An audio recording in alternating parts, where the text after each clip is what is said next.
Hello viewers, আশা করি আপনারা সবাই ভালো আছেন। স্ট্যাটিক ওয়েব ডিজাইনের ৬২তম ভিডিও টিউটোরিয়ালে আপনাদের স্বাগতম।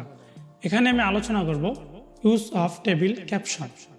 আমরা টেবিলে কীভাবে ক্যাপশন দিতে পারি বা টেবিলের নাম দিতে পারি, যদিও বা টেবিলের কোনো নাম নেই, তো সেটি আমরা আজকে দেখব। তো আশা করি শেষ পর্যন্ত আপনারা আমার সঙ্গে থাকবেন। শুরু করার আগে আপনারা যারা আমাদের চ্যানেলে নতুন, তারা অবশ্যই আমাদের চ্যানেলটি সাবস্ক্রাইব করবেন এবং পাশের বেল আইকনটি বাজিয়ে দিবেন সবার আগে নতুন ভিডিও নোটিফিকেশন পেতে। তো চলুন ইন্ট্রোর পর ফিরে আসি।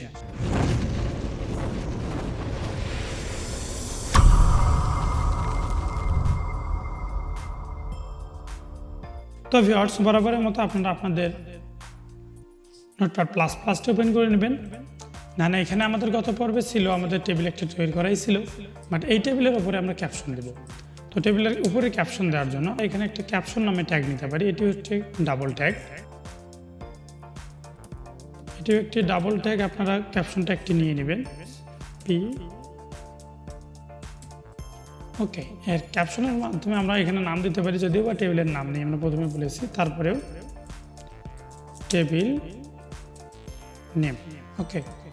দেন যদি আমরা সেভ দিয়ে এখানে রিফ্রেশ করি, তাহলে দেখবেন এখানে আমাদের উপরে টেবিল নাম দিয়ে একটা ক্যাপশন চলে এসেছে। আমরা চাইলে এই টেবিল নেমের ক্যাপশনটি সবার নিচেও দিতে পারি ওকে। আপনি টেবিল ট্যাগের যে কোথাও যদি দেন, যার পর যদি আপনি রিফ্রেশ করেন, তাহলে কিন্তু আপনার উপরেই থাকবে। কারণ এই ট্যাগ আপনি যেখানে টেবিলের ভিতরে দেন না কেন, এটা উপরেই থাকবে। কিন্তু আমরা তাই বলে নিচে ব্যবহার করবো না, কারণ স্ট্যান্ডার্ড যদি নিয়ম আমরা ফলো করতে যাই, তাহলে আমাদেরকে অবশ্যই উপরেই রাখতে হবে। তো আশা করি আপনারা বুঝতে পেরেছেন যে কীভাবে আমরা টেবিলের ক্যাপশন দিতে পারি, এবং আমি আপনাদেরকে বোঝাতে পেরেছি। দেন যদি তারপরে আপনাদের কোথাও সমস্যা হয়ে থাকে, তাহলে অবশ্যই আমাদেরকে জানাবেন। আমরা যথাসম্ভব চেষ্টা করবো আপনার সমস্যাটি সমাধান করার। তো দেখা হচ্ছে নেক্সট ভিডিও টিউটোরিয়ালে। সবাই ভালো থাকবেন। Tata, bye bye.